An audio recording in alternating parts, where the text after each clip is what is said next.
Good morning, everybody. We'll open the meeting with the Pledge of Allegiance. I pledge allegiance to the flag of the United States of America and to the republic for which it stands, one nation, under God, indivisible, with liberty and justice for all. Thank you.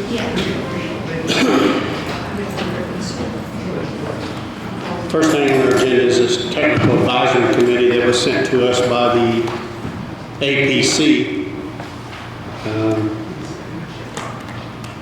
Myself, I'd like to take time to look over it and not make a decision today, but we can discuss it with, Daryl's here. You want to discuss that, Daryl? Thank you, Tom. As you can see, you can read how it works, but the idea of the technical committee is to basically even speed up the process a little bit, get better information to the applicants, and in a timely manner so that we can get this flowing faster for businesses. We want to make sure that we have all the information that the board will need when they make a decision about a big project.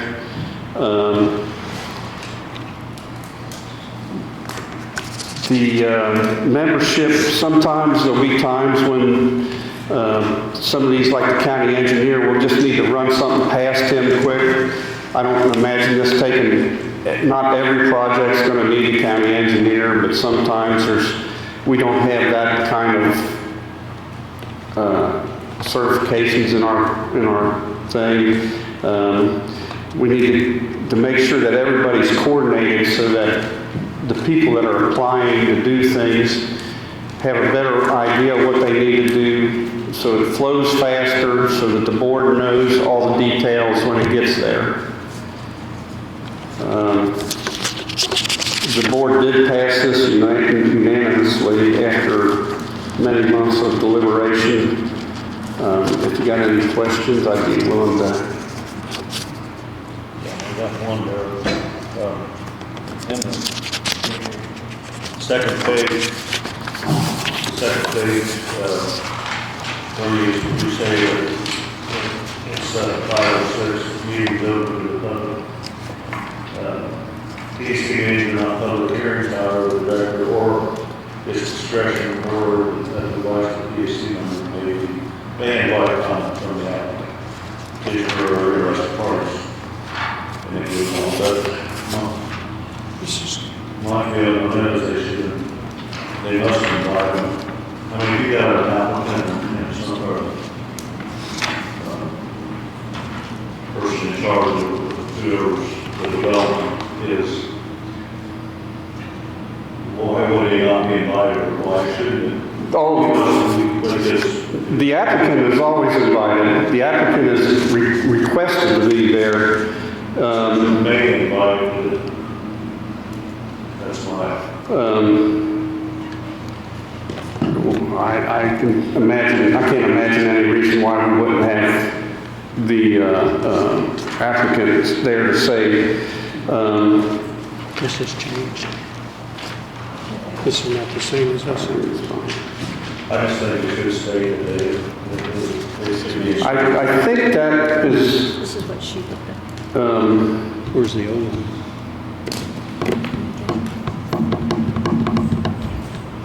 So this is different than the one we was sent originally. This is different than the one we were sent originally. I was just reading this one. The first one I got's different. The one you rescinded? We haven't never done nothing with this technical advisory committee. Yeah, we had Tammy go over this and change a few things, especially under meetings there.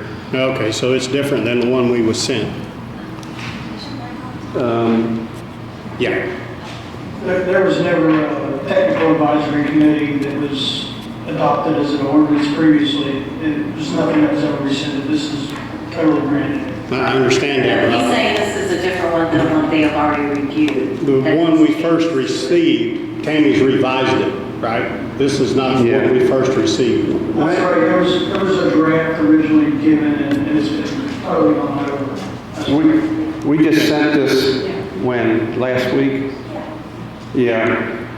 There's been some changes in it since the original. Okay, because the original one, said may invite the applicant and may not, And this reads different. I haven't really sat and studied it real good, but it's different than the one we was originally sent.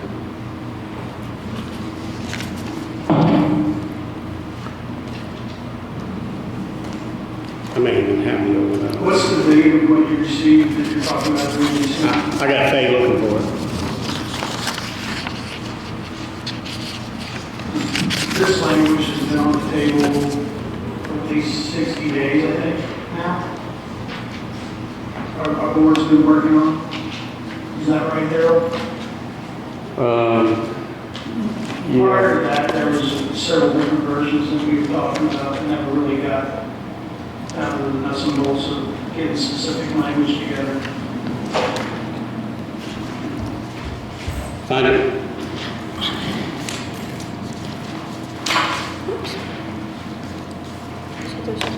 Yeah, this is the original one that was sent to us here, and this one is different.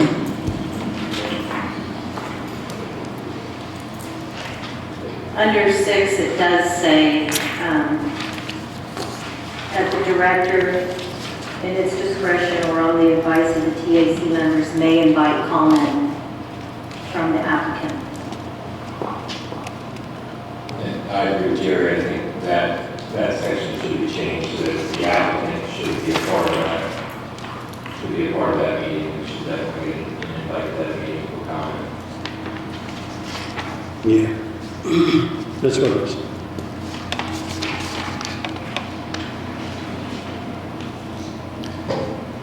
Any other questions?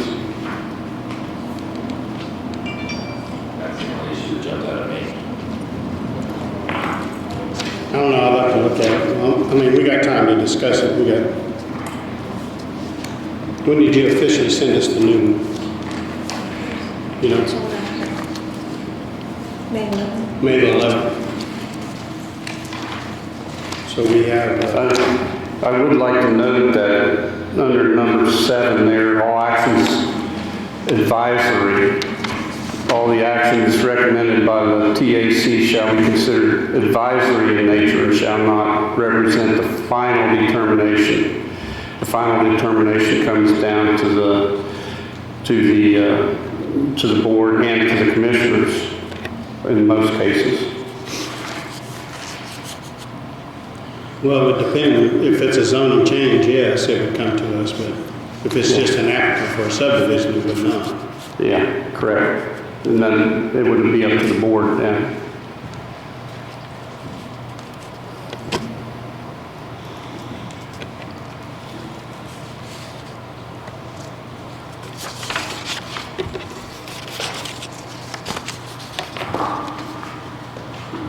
Okay, I'd like to make a motion to take it under advisement and just discuss it and see what we want to do. I'll second it. All in favor?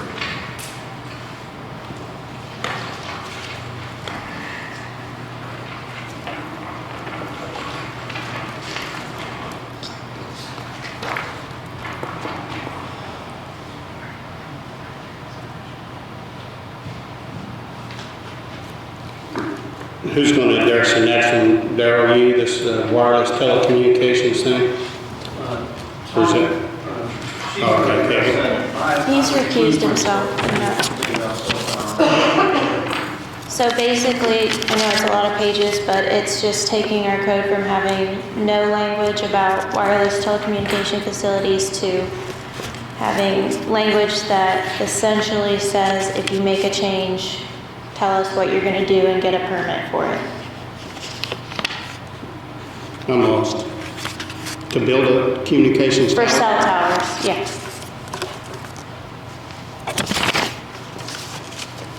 I mean, they have to get a permit for it now. They have to go through zoning changes, right? They'll have to rezone the property and everything. That's, how are you handling them now? Cell towers? Not necessarily if they're in the proper zoning, they don't have to get a rezone, because there's designated areas where they're permitted. So they still have to get a They permit? have to go through different procedures in order to be able to gain permission in different areas.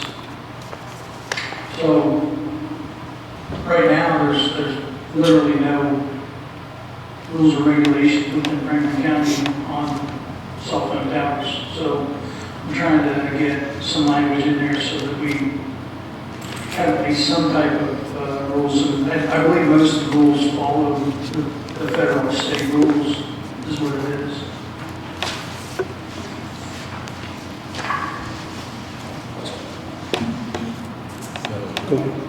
Oh, How many cell towers do we have in the county that are not turned on, that are not working? I know one. You know two? Yeah, I don't know. I mean, they build them for a reason, but I don't know why they didn't turn Right, them is on. there a rule that can be made that they have a number of months to utilize it? It has to do with government grants. I don't know. Is anything like that in here, Caitlin? I haven't read it.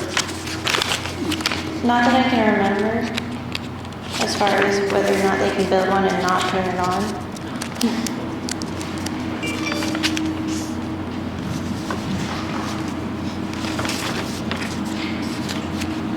So the last through this and looked at it originally, I wasn't aware of what was given to us, we had other verbiage already in.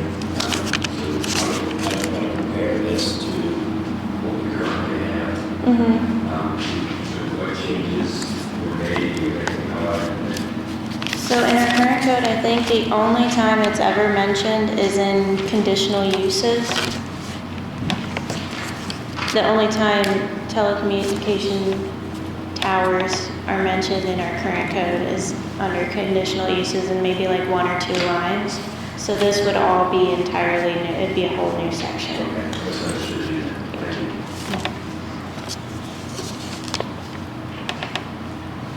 you. So if somebody brings in a request to put up a cell tower now, what's the process? What do you do from the time he hands you the application? It depends on what they want to do with it, but I think we would get a plan from them and we probably would have some sort of hearing for it because it'd be under conditional use, is that? That's what I'm asking you. Yeah. So, Anything that's in an ag or residential would be considered conditional use, which would come before the area planning commission. And I believe industrial and business is a permitted zone use, so that necessarily would, as long as they meet all the requirements for putting up a cell phone tower, which that's the whole reason for this, there's no requirements given. So if it's in an trying to industrial- slow the code a little bit to help out with that. so if it's in a permitted area, Caitlin can approve it? It would have to have a hearing because it'd be a conditional use. A public hearing? Yes.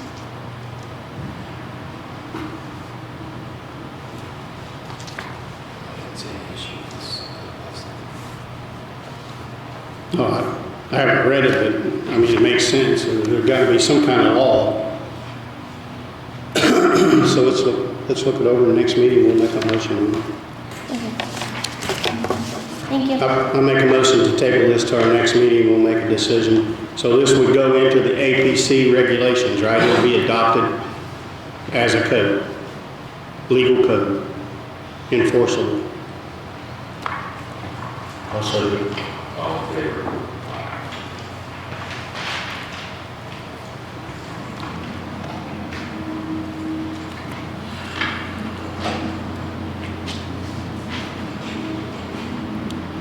Grant has sent us the capital asset policy. I guess it's not a draft anymore, so. Hi. Grant, are you online? No, he's not, is he? No, he's not. Is Grant online? I thought he said he had something else to do. I don't have a copy of it in front of me, but I could explain to you why you need to have one. Okay. Back in 2004, under the federal gas fee 34, which is government accounting, they changed the way that capital assets were maintained, and at that time, You had to establish that any asset over a certain level, which you could establish or whatever you want, but at that time it was at 5,000, would be capitalized each year, which meant that it was to be depreciated. You guys did this in 2004, amended it in 2007, and it was never implemented. So in 2017, when I found it, that is when we began to capitalize our assets and attempt to get something in place for proper depreciation of assets for our financial report that we do annually. It's still a work in progress. We had to hire Reedy to look at all of our buildings and land, to do a historical valuation on them. For I don't know how many years, we valued our land at $48,000 on our annual report, when in fact it was actually like 800 and some thousand was the value of our land. So they have been making changes to that, and the reason for doing the depreciation is for our bond rate. When we go to do our bond and they grade us on that, this is what they're looking for, so that's why we need it. This just establishes the process for how it will be done. We are going to be using data pit stop. The departments will enter their own inventory, capitalization. If it's over 5,000, we'll just be clicking a box that says capitalize it, and it'll depreciate it. And then the auditor's office will actually audit that. And just to give, I just received an email 20 minutes ago from the State Board of Accounts. They will be doing a physical inventory of certain items within the county, even land. They're even going and looking at parcels. So that's the first time that I've ever seen them actually do that, where they're actually going to be actually looking at our inventory. So occasionally we get something in to take it off the capital assets, computers and stuff like that. That's not really to do with this. It's more. It's not, it's just part of the process that they still have to make sure that when they come to you to dispose of that property, that they go back in and they remove it from their inventory. Yeah. Okay. So this would like include all the highway equipment and stuff like that, sidewalks, buildings, Yes. anything the county owns would be a capital asset.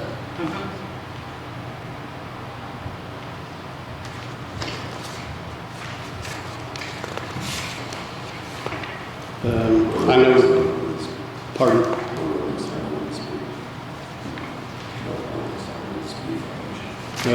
Six. 6. I can't hear what's the question. This is the ordinance number 6, is that correct? 2023-6. Yes. I make a motion that we approve the capital asset policy as presented as ordinance number 2023-6. I'm certain. All in favor?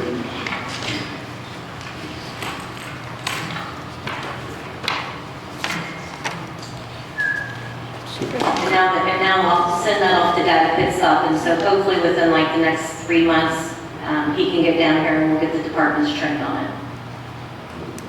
So we list everything anyway, it's just not, we just don't have the policy. We need the policy for capital assets. We do, it's my understanding that the State Board of Accounts is going to give us a one-time chance to get on the same page. They've been trying to do this for like 3 or 4 years, and COVID kind of put a stop to it, with making sure that all the counties are actually depreciating their capital assets correctly. So they've been working with us.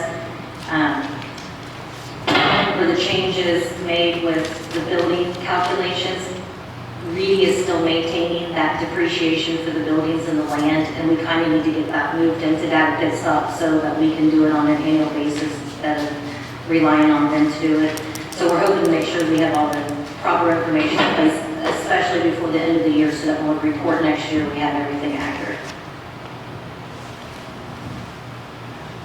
Sounds good.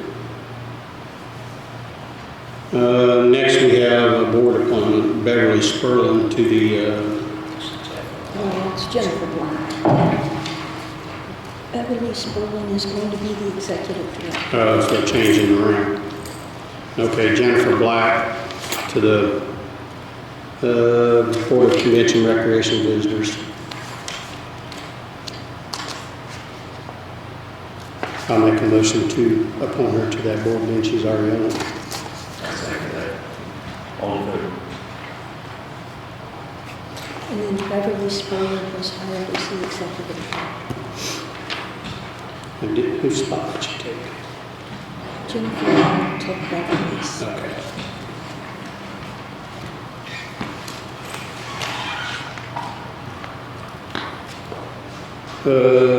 Next is the monthly report from the clerk of courts.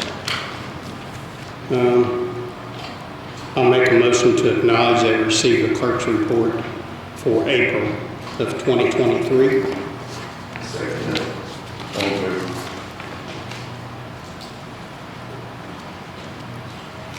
Next, we have the commissioners' meeting minutes for the meeting of May the 3rd. I'm moving to approve commission meeting and minutes for May 3rd, 2022. Second that. I was not here, so But the year is 23.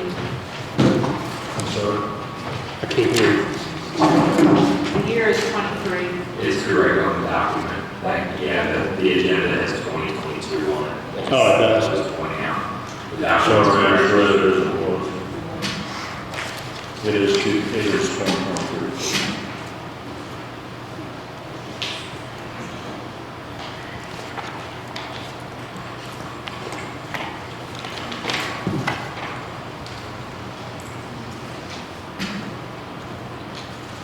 Next, we have claims and payroll deductions.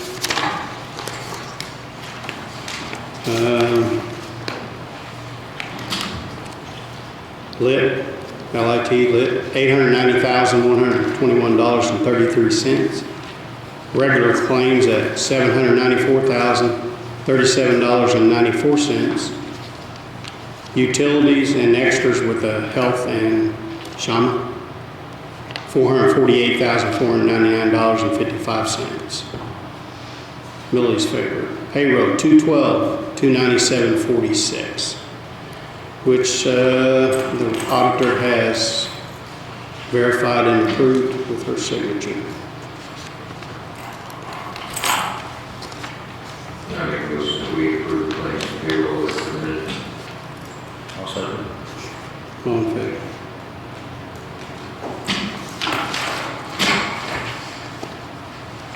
And then this is payroll, just need your signature.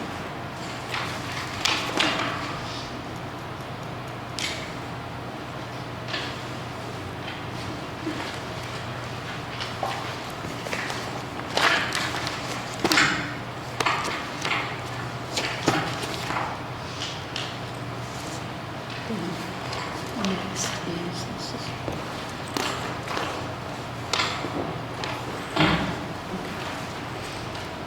Do you have the orange sheet? No. No, that was Jerry's.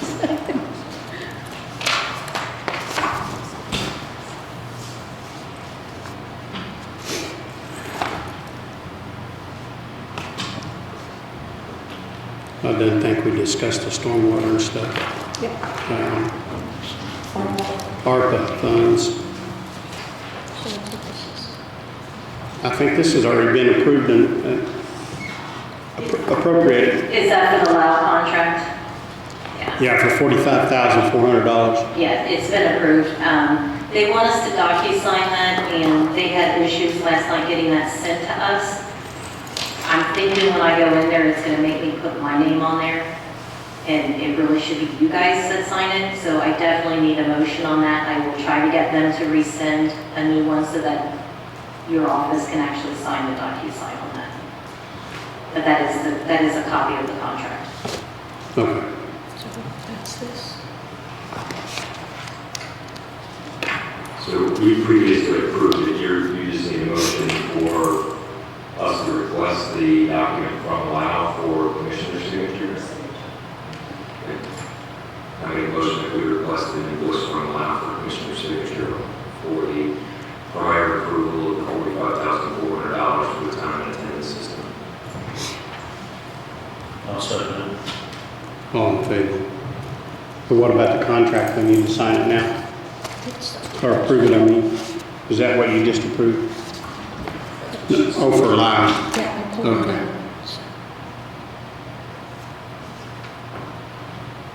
So the amount has changed. That you guys pre-approved. I mean, but Yeah. approved in the prior meeting. You can sign that hard copy, and then I will try to have them resend it by DocuSign so that you guys can sign it through that.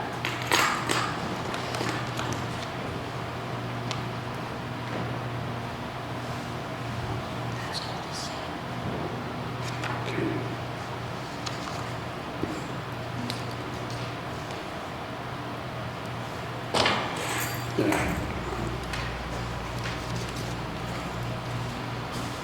Next is that stuff.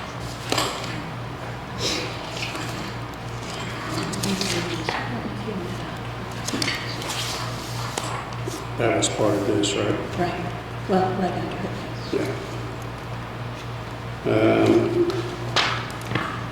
There's two invoices here for Reedy and the Highway Garage Edition that's going to be paid out of ARPA, and the State Board of Accounts requires that the commissioners now review every contract and every invoice on these, so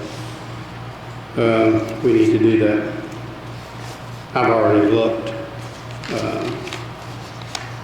I think the state highway is the addition to the building, the garage down there to house the equipment.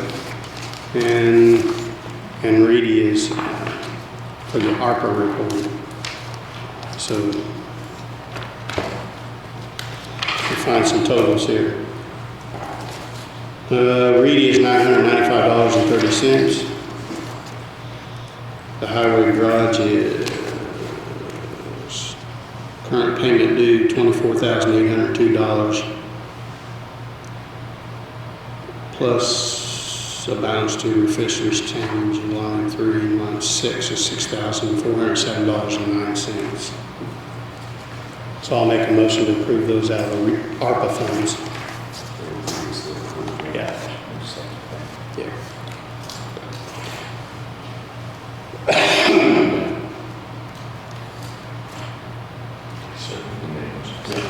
Second, you did, on favor. Motion carried. So do you want to show that so that Carla knows? Okay. These were just extras. Anybody have any questions? John? Got any information?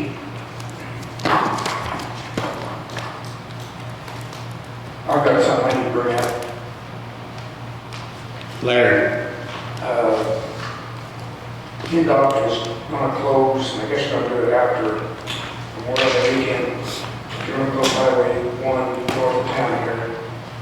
And the previous unofficial feature, which is a local feature, was using Shade Road. And it's not a very wide road, it's got 4 down there, it's 1 lane. And we're talking to the state about changing that, and they've got a new agreement that we can, that the board has to approve, that it be utilizing Laurel Road, Shady Lake Road, and Stone Church Road. So if you're going west around it, as opposed to going east around it. So I'd like to get the approval of the board on that. I have a copy of the paper note, you got anything in front of you on that? Yeah, I have it. You guys got it. Yeah, I mean, I think that's a wise move because that's a bad road. I mean, Shady Lake ain't the best one, but it's a good alternative here. So I'll make a motion to do that, Larry, to change the unofficial detour on State Road 1 project because it's going to be closed down here a year. I'll second that motion. All in favor? So if you're traveling 1 north, find an alternate route if you can. Official detours 101 to State Road 44 would be, we're talking about the unofficial detour. Unofficial, yeah. Which I'm sure they'll film the roads first, right, Larry? So we'll have and request a copy of it. So we'll know the condition in case they get tore all to pieces, what to Okay. make them pay for. on other business, I'm going to take quotes for that repair of that structure on Pipe Creek, the small structure replacement, an emergency replacement, and I'll have them opened at the next meeting. To do that and open that at the next meeting. I didn't hear what you said. I said, well, I'm going to have quotes taken, accept quotes for the replacement of that structure on Pipe Creek Road, that small structure that's closed as an emergency repair. Yeah, And those are going to be due at the next meeting, 31st.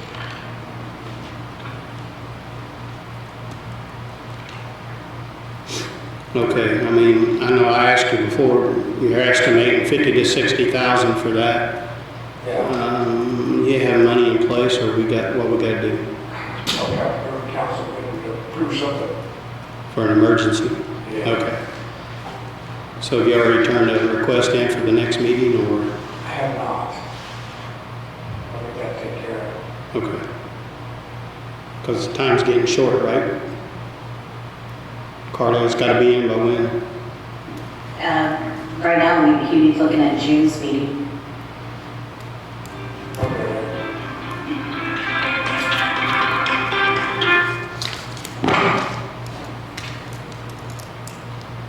That's all I had for now.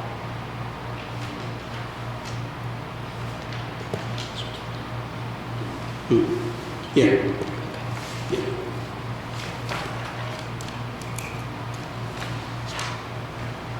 I think John's going to look over the changes we asked for, right, for the next meeting on the stormwater. It's on the, Yeah. I thought that was a bit technical. Did you mention stormwater? Yeah, all three of them, really, technical committee and stormwater. Okay. John needs to review those, right? Yeah. Any questions from the audience or anybody on Zoom or? Pete, everything good? I'll make a motion to adjourn. second. All in favor? Thanks, everybody.